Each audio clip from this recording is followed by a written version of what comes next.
Hello, listeners, and welcome to another episode of Financial Autonomy for Women, the Personal Finance Podcast. My name is Maureen Paley. I'm your host for this podcast. I'm a life, career, and financial coach.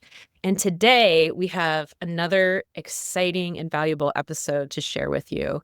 And I will introduce you to our guest in just a moment. But the title of today's episode is Giving Ourselves Permission to Make Big Money.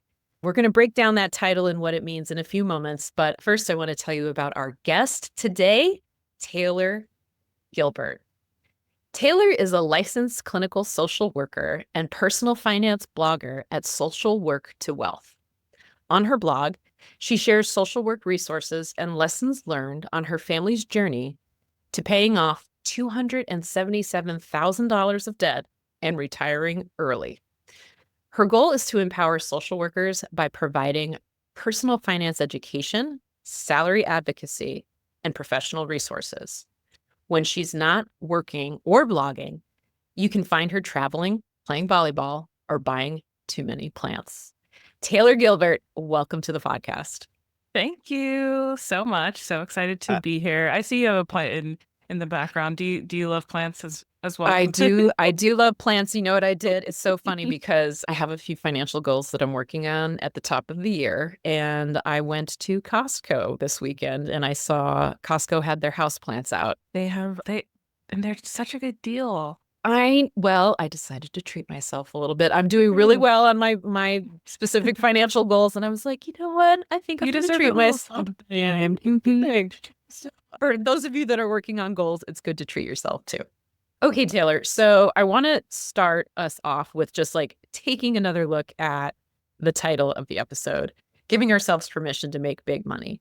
I know that there are people out there who are like, why on earth would you need to actually give yourself permission to make a lot of money, right? It's kind of counterintuitive. It's almost like, of course you want to go out and make big money, but it's like there's, especially for folks who have received that gendered conditioning that comes with being assigned the female sex at birth and any other identities that we might carry, giving ourselves permission might be a big part of actually going out and doing it. Mm-hmm. Yeah, no, yeah, definitely. And I think there's this taboo-ness about talking about money in general. And so, talking about wanting to go out and make a lot of money, I think, people don't want to come across as being greedy or just doing things for, quote unquote, the wrong intention. Because I think if we're doing something only to make money, then I think there's some negativity associated with that too, And I think also we have just weird messaging around money. And so I think there's also, I have felt this, just the guilt or shame for wanting to make more money. And like, where does that come from? Why do I feel icky about wanting to make a lot of money? And I'm not trying to be, a multimillionaire, but I just want to make enough money to sustain my life and be able to do the things that I enjoy doing, help my family, things like that. I think, well, first of all, you're touching on so many good points, right? Like, first of all, talking about money is taboo.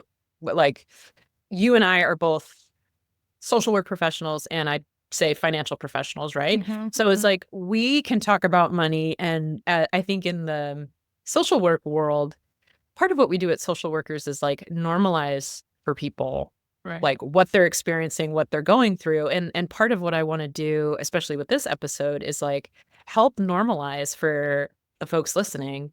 If you've ever felt like you need to give yourself permission, or if you had those feelings that you mentioned, Taylor, like, does that make me greedy? And it has to be for the right intentions to go out and make money. Like, where does that come from? I want to make sure that like we normalize that experience for the listeners because it is real, number one. And of course it is counterintuitive. Like, why on earth would I need to give myself permission to go out and make a lot of money, right? That doesn't sound like I would. But for some of us, given all the systemic and cultural conditioning that we've received, we do need to do it. There's something that needs to be like almost like dismantled for us to get there.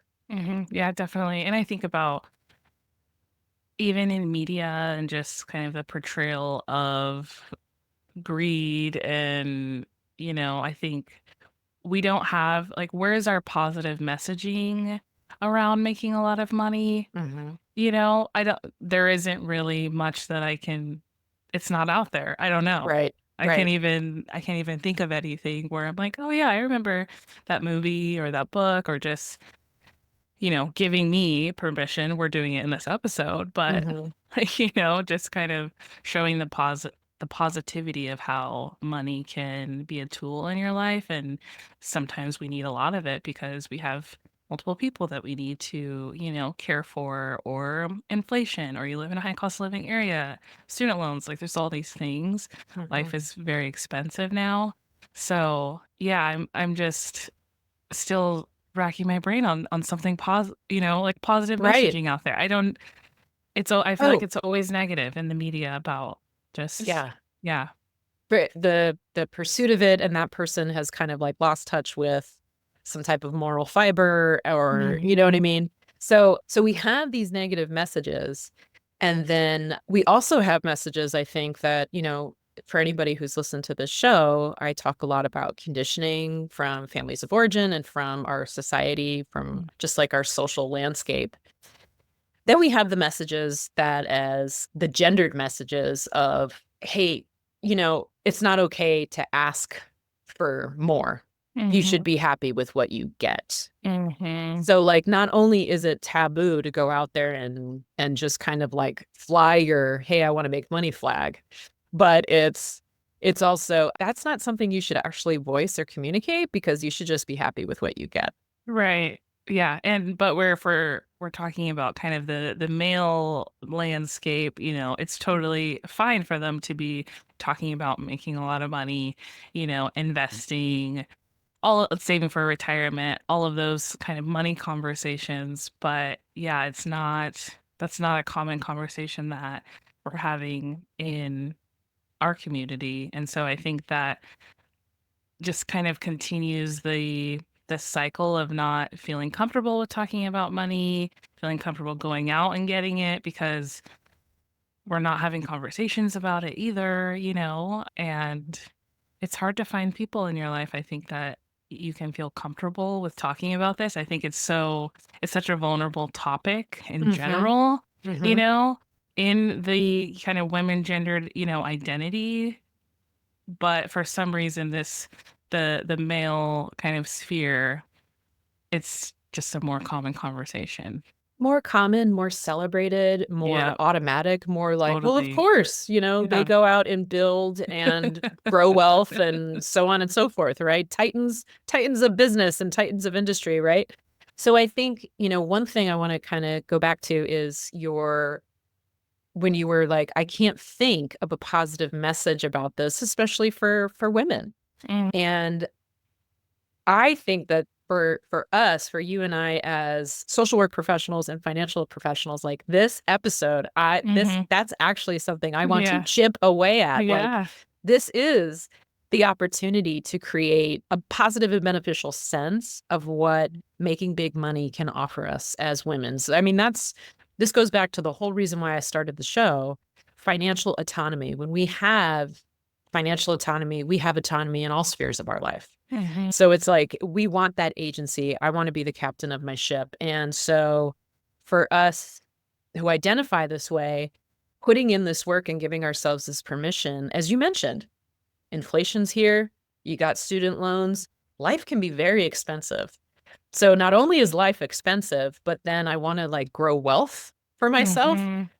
It's gonna take Mhm. making some big money, and there's nothing wrong with that, and you can do it. I also wanna go back to the place where you can do it with good so-called good intentions, or not. Mhm. Like, if you're Yeah. like, I'm actually gonna remove the reasons why I'm doing this Yeah. from it, and Yeah. maybe it's time to, like, go ahead and put that on the shelf Mhm. and reap Mhm. the rewards of having the resources to be able to help yourself, your family, and your community.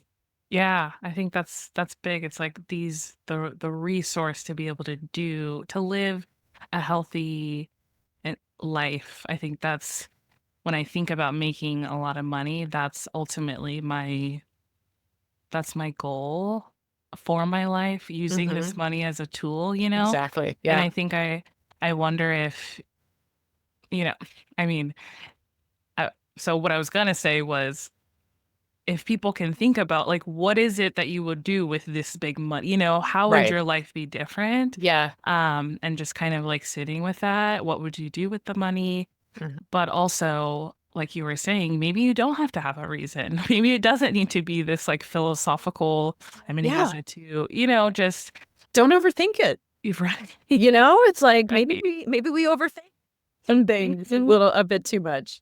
Mhm, and also just kind of removing the, the moral compass that we all have, and feeling like I have me going out to make money has to be for good, which I I don't know. I'm kind of struggling with that. Do you kind of see where I'm going with that? But Yeah. yeah. Yeah. I mean, I think especially so further compounding this idea that we have to do it for a reason or we have to do it for good is that Taylor and I are helping professionals.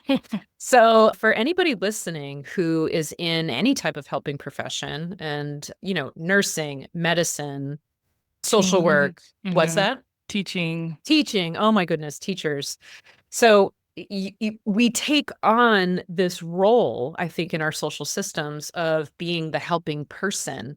And there's this image or there's this archetype or long-standing vision of the helping person doing it like thanklessly yeah, and for doing free. it for Yeah, free, doing it out of yeah. the goodness of their heart. Mm, And I think this, if you are a helping professional or if you resonate with that like storyline in whatever profession you have and you're listening, it's time to unwind out of our conditioning this out of the goodness of their hearts. I think that's actually that perpetuates some models that are really harmful. I know that in the social work profession, I follow a lot of clinical social workers online and other social work professionals. And the argument is, no, I'm not going to work for free. Like mhm, who else works for free? mhm, Like what other expectation, like what other profession do we have mm. where we have that expectation?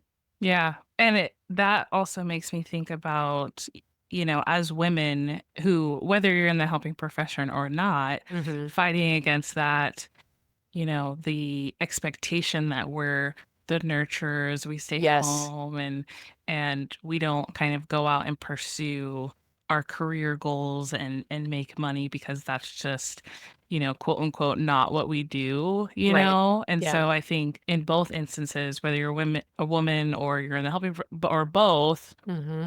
there are these just societal norms that we're fighting up against, Right. Hmm. which can be hard and exhausting, and so i- it's also okay to to not have the energy Hmm.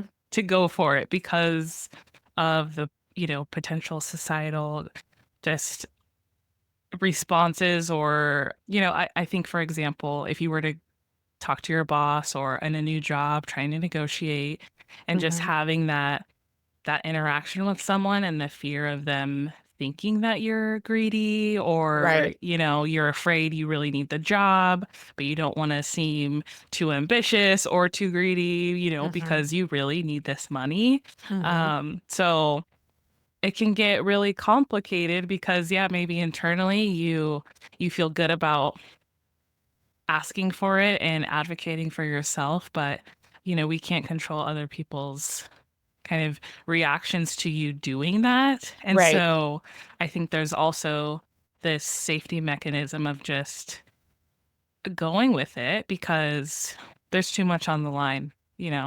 It's definitely taking a risk. Mhm. Yeah, for it's I think for women, it's taking a risk in a way that men don't experience, right? Because it's Mhm. expected. Yep. And then for those in the helping profession, it's also taking a risk Mhm. because it's the whole storyline of you're doing it out of the good of your heart, or you should be Right. doing it that way. Yeah. So I love what you're touching on is like we like we have our own individual experience as someone who Mhm. might be advocating for ourselves, and we take a risk because we have to like push back against those social norms and those expectations. Yeah, and I mean, I feel like people expect you to negotiate, but Hmm. also you just never know. And like we were saying, it's expensive out here. I know so a lot of people are having trouble finding jobs. And Right. so if you have, a scenario where you have a job offer on your lap and you're just like, I don't want to do anything to jeopardize this, that is totally reasonable. I think this conversation is just, I think, wanting us to empower people to feel internally okay with it. But if you don't do it or, kind of try to push your salary up, that's okay. You know what I mean? Not in every scenario you need to just like trying to be going for the gold. Yeah, Oh. right. There's a time and there's a place. And a lot of it, I've talked about this on other episodes, but it's like we've all also got to make sure that like internally our nervous systems are doing well. Like if you're in a very vulnerable place in life, taking something like that on, just maybe this isn't the right time or the place to do Mhm. it, right? Mhm. You kind of like there is some discernment I think that happens Yeah. when we go for something and it's like, okay. Yeah. And you might see the writing on the wall as well. Like I've applied for traditional employment before where I'm like, well, I get like, oh, I'm going to go in and I'm going to negotiate and I'm going to Right. advocate for myself, which I do. But given the institution that I was applying for, and what I know as someone who's been a manager and who's hired people, I can see the writing on the wall that there isn't this huge window of negotiation. Like, so I'm like, Mhm. okay, keep that self advocacy going. But when we face the reality of what we're actually working with, it's okay to step back, right? So we Mhm. don't have to go in super ambitious, super assertive. We Mhm. also have discernment and wisdom that we can Mhm. use to help us like manage that specific negotiation. Yeah, definitely. And with the healthy professions, I think, going back to what you were saying earlier about us getting those messages about we're here to serve. I'm here to serve. We're only here to serve. I am Right. here, but personally, I am here to serve, Hmm. and I'm here to make money. And I think kind of that sentence just in general is a hot topic because this idea that if you're in a helping profession, you shouldn't be worried about the money at all. But the reality is, regardless of the profession that I'm in, we're in a society, a capitalistic society Right. that requires us to trade our labor for money. And Hmm. so, regardless of what labor I'm doing, I deserve to be paid. Like, that is my right. I'm like, do I deserve it or it's just my right? Maybe both. So I really love my boss. She shares that, she really advocates for us within our workplace and Hmm. getting paid what we deserve. And she recognizes that we go to work to be paid and we are so grateful and privileged to have a position where our job aligns with our values. Yes. Hmm. And so that is what I'm in. I'm in a job that really aligns with my values, and I feel really great about that. And that's not always the case for everyone. Hmm. And also, your job doesn't have to be, part of your identity too. That's a whole Exactly. other conversation, right? Yes. Yeah. But the fact that we're going to work to trade our labor for money, like Yeah. that is the baseline thing of what we're doing. And so Hmm. it kind of helps me feel more okay with just having these conversations when we break it down like that, because that's the society that we're living in. Right. And we're in this system, like you mentioned, like to live a healthy and full life, which is something Mhm. you're aiming for. And I want to talk about your journey to pay off Mhm. the debt and to get to retiring early. So we know that people in the United States can work a 40-hour-a-week full-time job and they still can't afford rent, Mhm. right? Not enough the food insecurity, that's what they're experiencing. So it's almost like we do have this system of where, like, that's the basic agreement. You trade your labor for money. Right. And we have this system that's becoming harder and harder to afford things in. Right. So it's like, and if we think about being women, we are paid on average 82 cents, Mm. where a male coworker is paid a full dollar. Yep. And then we think about like the retirement gap. So here's what I want people listening to know. It's not just about making big money because it's nice to have money. I think that this is the Mhm. key to building freedom for Mhm. ourselves, right? Because like the system is going to be at work. And so part of my goal, and I think your goal with your blog and all the work that you're doing, is providing the education and the support for people who say, well, I shouldn't do that, right? Like Mhm. that's not taking those risks outside of the social norms because the stakes are pretty high, Mhm. Yeah, definitely. And the people that we know that have power, they have money, right? and not saying that we're trying to reach that, but more power gives us more options, more flexibility, and that can look like a lot of things, maybe more flexibility with not having to work full time because you're Yep. making enough money and then you can take care of yourself or take care of your Mhm. family and go on vacations and not get Mhm. burnt out, Mhm. be able to afford eggs that are, gosh, $13 a Oh my dozen. God. I literally bought a dozen of eggs for $13. 13, a buck, a little bit over Mhm. a dollar per egg. Mhm. But Yeah. we said That's wild. that's a big deal. That's a big deal, but it gives us options, and I Mhm. think, you know, some people talk about the FU fund, your fuck Yep. you fund of Mhm. having enough money saved where you can say F you to any terrible situation that you're in. I mean, Yep. that's a huge privilege, but Yep. that's the point of all of this, right? It's just like Mhm. having money so that you can leave bad workplaces, bad relationships, Yes. Mhm. housing situations. That's one way you could give yourself some flexibility. Yeah, and I think maybe if people are, if someone's listening this is still kind of challenged with this whole idea about like making a lot of money, maybe it's giving ourselves permission to experience new options. Don't like maybe not Mm. don't focus on the money part, focus on Mhm. the freedom part, the options, like you said, because to get yourself out of something that's not working for you, historically, women have not had the power to do that, right? You Mhm. you mentioned relationships. Financial conditions and financial resources are often a reason, not always the reason, but can often be the reason why, especially in hetero relationships, why a woman might stay in a relationship that's unhealthy, that's abusive, that's violent, so on and so forth, Mhm. because of those financial resources. I mean, I've talked to plenty of women who are interested in working with me and they come to me and they say, like, I know I need to leave this relationship. I just need to get myself organized and ready to Mhm. do it. And the organization actually comes with finances, right? The resourcing is truly Yeah. there. So like if someone's like still struggling, like wrapping their head around giving themselves permission to be rich because it's too greedy, maybe give yourself permission to have options. Ooh, I love that.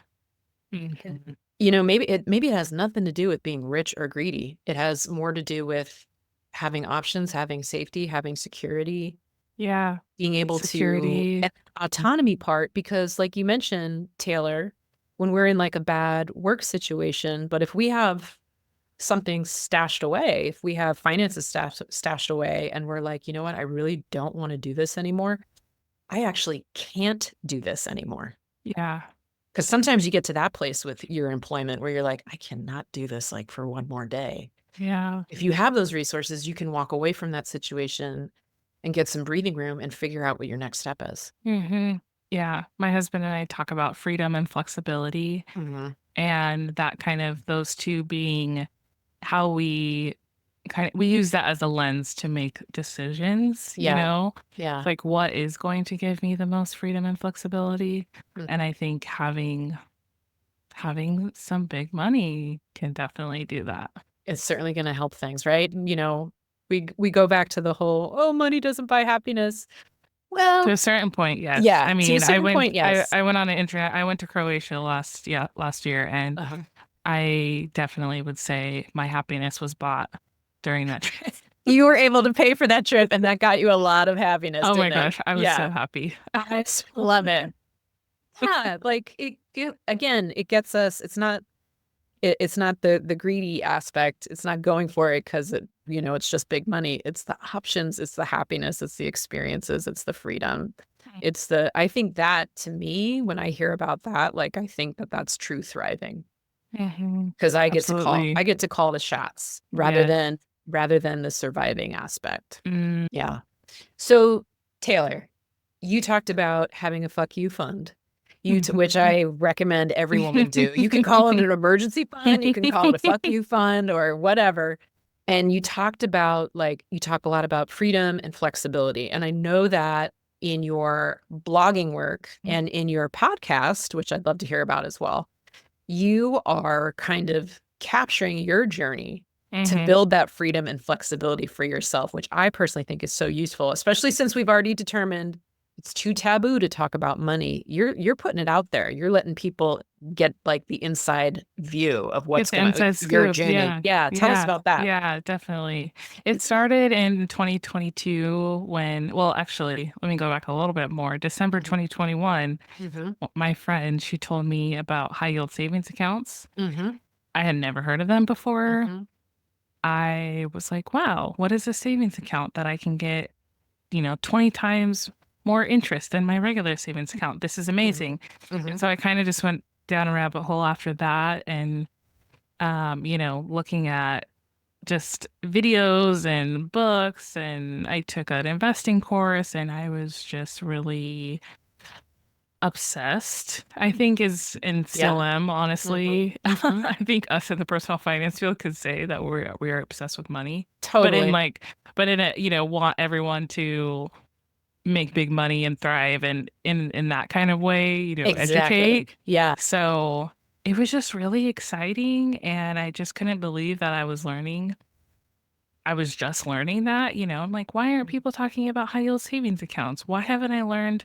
Like, I heard about investing, but there's no one in my life that's investing. And then we talk about the debt, Mhm, I have all of this debt. And I was reading online and seeing videos of people sharing how much debt they have or had, people mhm. retiring early. And I mean, the retiring early thing, that was just mind blowing. I couldn't believe Yep. that I was seeing people that were retiring early. Again, never Mhm, heard of that. mhm, And I just really appreciated people sharing their story online and being transparent and vulnerable about their mhm, actual numbers, mhm, And so I counted up all of our debt, which is a very hard task to do in the beginning of your finance journey, getting all your yeah, numbers together and just it's just hard to see all of that just in front of you and you know the guilt and the shame that you go through of just like how could I get myself into this situation? What am I mhm, going to do? When we mhm. added up our numbers it was $277,000. Wow. That's a lot of It money, yeah, and you I would know? like, it's like you're standing out on stage with you already know you have stage fright, and then there's this big, scary spotlight shining on all your imperfections and that's what I think when I think of people adding up the numbers. It is a tough thing to do, and it is a really vulnerable spot. Yeah, it definitely. And I I wanted to get us on a good path to paying it off. I was really motivated by seeing people kind of living this life that I didn't realize I could live, Mhm, because I was mhm, someone who just thought, okay, I mean, and most of our debt was student loans. And so it just was like, okay, we're just going to live with this debt until I die. Mhm. That's, I was just accepting that. It's a death sentence, right? Or it's a life sentence. It's a life Are you sentence. kidding? Yeah, like, Which just because I wanted to go to school? totally, No. right? That's a whole other Yeah, conversation. But exactly. yeah, so kind of seeing a different way of living and kind of so that was really exciting to me, very motivating to my husband as well. And I really appreciated, like I was saying, people being vulnerable online Mhm. about their numbers because it helped me in figuring out kind of how I wanted to move next. And Yeah. I thought, I want to be that person for someone else. And I want to be vulnerable with what I'm going through and also, just normalize this experience of having debt. I Yep. think that's a thing too, right? Just Mhm. these feelings of shame and guilt when you have this much debt and not Mhm. feeling comfortable talking to people about it. There's already this taboo about talking about money in general, Yeah. even if it's something good about Mhm. making a lot of money. Right. And so the opposite of, having this debt, it's like, of course you don't want to talk to anyone about that. Mhm. So my goal was just to normalize these conversations, debt and be kind of very transparent about this is how much debt I have. I'm going to share, on my Yeah. blog and Mhm. Instagram, just our journey of paying that off. And Mhm. it's gotten some, it's been well received because people really appreciate this conversation. I just wanna thank you, number 1. I was interviewed by Bankrate to talk about, like, paying off credit card debt the other day, or it was, like, last week, and the final question was, like, "What do you want people to really know about, like, credit card debt?" And I said, "What I really want people to know is that it is doable. You Hmm. can do it." I think what you're and because what you're showing, Taylor, normalizing this, you're gonna bring people to you who are like, "Oh my god, I feel seen. Hmm. Someone's experiencing what I'm experiencing." And we get out of I think too often people look at that big number like you shared, and they collapse. Hmm. It's like, That's so big, I can't even start. Right. It'll just never happen, and I'll just have to live Hmm. with this for the rest of my life." Hmm. And talk about disempowering, Yeah. right? And so I think what you're doing in the normalization of this experience, because there are so many individuals in the United States who are gonna resonate with your experience and who are gonna be like, "Thank God, like, someone someone else is out there experiencing this, and they can do it, and they're Hmm. motivated and energized to do it." Hmm. I think what so it's interesting that you shared that once you started seeing people and hearing their stories, it got you really fired up, and now you're the person Hmm. Yeah. sharing your story, and you are inevitably going to fire people up. Like, I believe in that domino effect. Absolutely. Yeah. I mean, it totally worked on me, you know? Right. So, yeah. It is possible, and, like, once you started seeing people doing it, you could believe it was possible. Mhm. And I think part of this giving ourselves permission to go out and make big money or to pay off all the debt or what have you is like you keep giving yourself permission and then you keep seeing people who are doing it. And then all of a sudden you start becoming the person who makes big money. Mhm. You start becoming the person who's paid off all the debt. Mhm. And then you can help other people do that as well. Yeah. And while I was learning these things of, how to tackle this, that was another thing where I was just feeling surprised and annoyed that again, we don't talk about this. Yep. How do you tackle credit card debt? How Hmm. do you pay off debt, Hmm. and finding this information in an approachable way, in a Right. relatable way, Yes. and so that was another thing where it's like, I do want to share these numbers and I Hmm. also want to share our methods of doing this because yeah, 277,000 seems so just Seems too it's a big. mountain. Yeah. Yeah. How do you break that down? Hmm. So it's been really great. And since then we have paid off about $85,000. Oh my God. Wait a second. Wait a second. Wait a second. Yeah.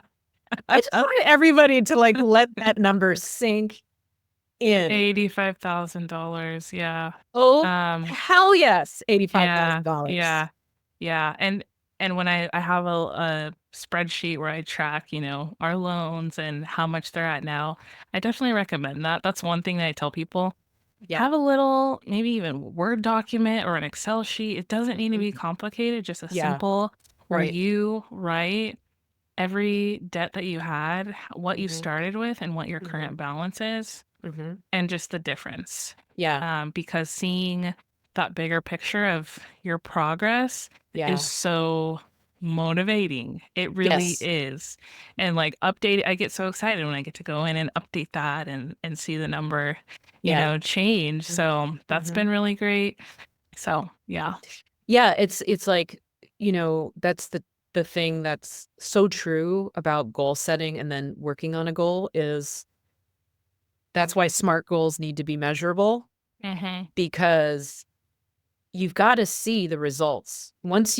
So you can put all this work in, but if you're not regularly checking in with the results, you're going to run out of steam.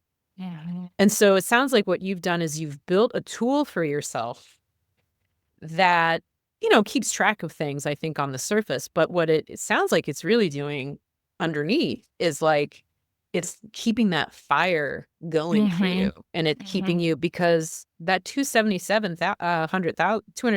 277,000, that's a Mm-hmm. big number, right? And It's we're a big like, number. how the heck am I going to get up Mount Everest? Yeah. You're giving yourself like nourishment along the way to say, look, it's happening.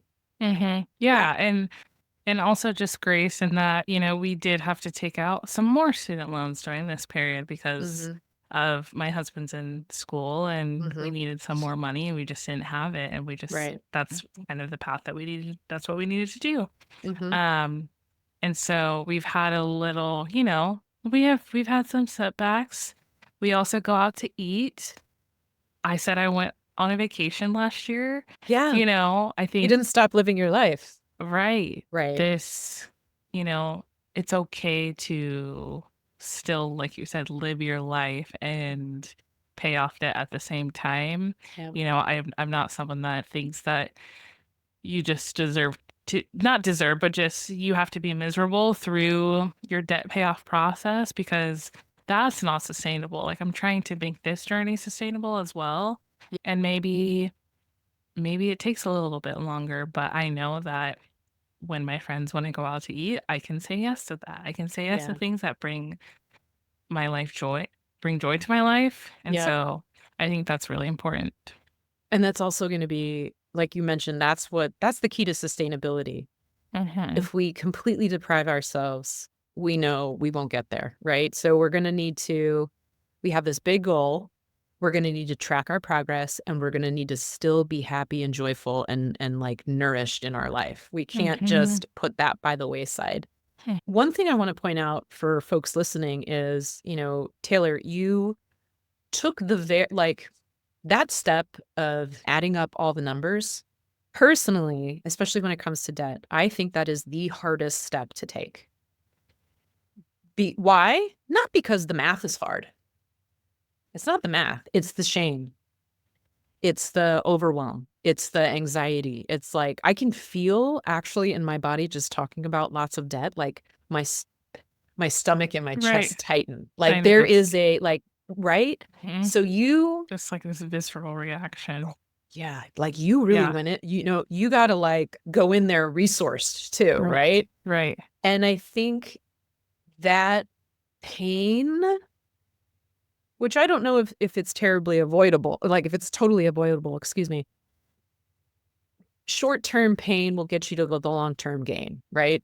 I Hmm. think because you have to kind of go through that process of seeing the numbers and then feeling the feelings that come with it to also get to the goal. Hmm. Because you can't get to that goal of paying off that number if you don't know the number to begin with. Right. Yeah. I think I'm sure you work with your clients on doing that. That's just like such a huge part of getting started Hmm. because you can't make a plan if you don't know, yeah, Hmm. what Yeah. you're working with. And it took me a couple of days to kind of get all of that together. I think Hmm. it can seem like it's just supposed to happen, within an hour, but I think it's okay, and it probably will take you some time Yeah. to to get all the numbers together, and I wanted to get what's the interest rate, what's my minimum payment, so I could really have a comprehensive view of what is going on, but I needed to find my login. I forgot my password. Yeah. Oh, yeah. It's And all those things. Oh my gosh. and then I'm annoyed, Yeah. and I don't wanna be doing this anyways because it's stressing me out, and so I need a break. So, yeah, Yeah. giving ourselves permission to also take breaks Yeah. and have it happen over, a period of time. And if you feel like you can't do it on your own, there are people like you who Mhm. can be a huge support in helping someone get there and get organized in that way. Oh my God. That's what I love about being a Mhm. financial coach and counselor and doing Mhm. financial planning with people is I that vulnerability is so like sacred that Mhm. I want someone to walk out of working with me feeling a ton of relief and feeling like Absolutely. things are Mhm. possible rather than impossible. So, Yes. and I think that you're showing that in the work that you're doing and the progress you've made on your own debt and kind of being vulnerable yourself with sharing your journey with everybody. So thank Mhm. you. Thank you. Yeah. Appreciate it. So before I want to make sure that everybody knows how to find you if they want to learn more about your work and your blog and work with you specifically. But before that, I want to kind of bring us back to the permission to make big money. And maybe it's not so much the money part, but maybe it's the options part, the possibilities part, the lightness and kind of the weightlessness of getting to that place. What is it? Like, what are the options you want for yourself in the future in working towards this goal? What's on the horizon for you? What are like the big wild things or maybe Mhm. not so wild things that you want to what are the options you want to have with Yeah. pursuing this goal? That's a good question. My husband is going to be starting medical residency in next this year actually, Mhm. and we really want to take a 9-month sabbatical when he's done. So, in 2028, our Mhm. goal is to take 9 months off and travel, and Mhm. he's been in school forever, so have I, and so, before we kind of get settled somewhere, it's been a goal of ours and just kind of a dream to just, explore. And so that's what we're working towards. I don't know. I think this kind of goes back to, me balancing, enjoying my life and paying off debt. Mhm. I don't anticipate that our debt is going to be gone until by then. Right. And so, alongside paying it off, we're also going to be Mhm. saving. And then I think long term, I would like to retire early, you know? When? Ideally, as soon as possible. But right, of course, everyone's like, "Yeah, duh." Yeah. So, maybe 15-ish years. I'm 31 now, so Love it. 15, 20 years. I totally So, support that. Yeah. that's the ultimate goal of just Yeah. retiring early, Mhm. and when I say retire, I think a Mhm. better word for that is being work optional, Love because it. I'm not really someone that is I feel like I'm going to work, in the traditional sense, just Sure. working and doing the things that I really want to do, Mhm. and I do enjoy my work now.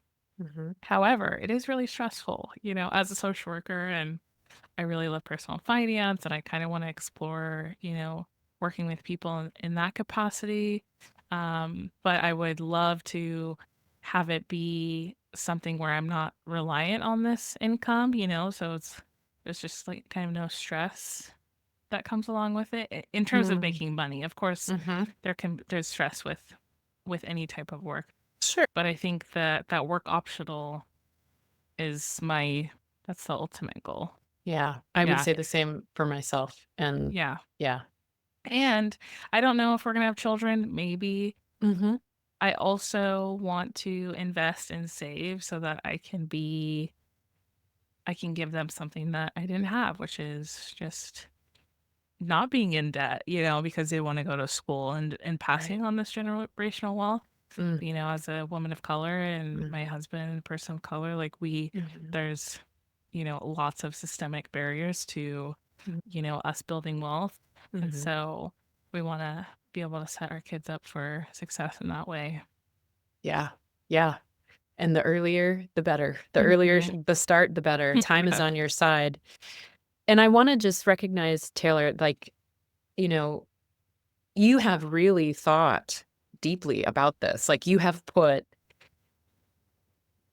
reflected on what you want, and you've connected it to your values, and you've done the math. Like, you've done the number thing, and then you've done, I think, is more of like the heart Hmm. thing, right? Hmm. So I wanna emphasize that because anybody listening, it will take vision, it will take imagination, and it's also gonna take crunching the numbers. Yep. And it's gonna take some time to kind of get yourself to a place where you know the numbers and you're developing the plan, and then you're also putting the plan in action. Right. And what's sustaining you? What's on the horizon sounds super exciting. 9 months sabbatical for you 2. Oh my goodness. But also that freedom and those options and those choices. So thank you for sharing Hmm. your vision about what you want for your future, because I think, again, some people are gonna see themselves in that vision as well. Yeah. Thank you. Yeah. Anyway. Yeah. So Taylor Gilbert, if people wanna find you, they wanna read your blog, where should they Yeah. go? Tell us all the things. Totally. So my blog is socialworktowealth.com, Mhm. and that's where you'll find resources that I love, a little bit of my story, social work resources if you're a social worker. And I also hang out mostly on Instagram, so you can find me there at socialworktowealth. Awesome. Well, I hope everybody goes out to those places to get connected with Taylor. Taylor, I'm just, like, brimming with energy right now after our conversation. This is usually what happens at the end of an episode. I'm just like, "Oh my gosh, I'm so energized." So thank you for bringing your energy and your Yes. story to me and to all of our listeners. We've loved having you on the show, so thank you so much. Thank you. Thank you. And for everybody listening, as always with finances, be kind to yourself, seek support when you need it, and let me know how it goes. We'll see you next time.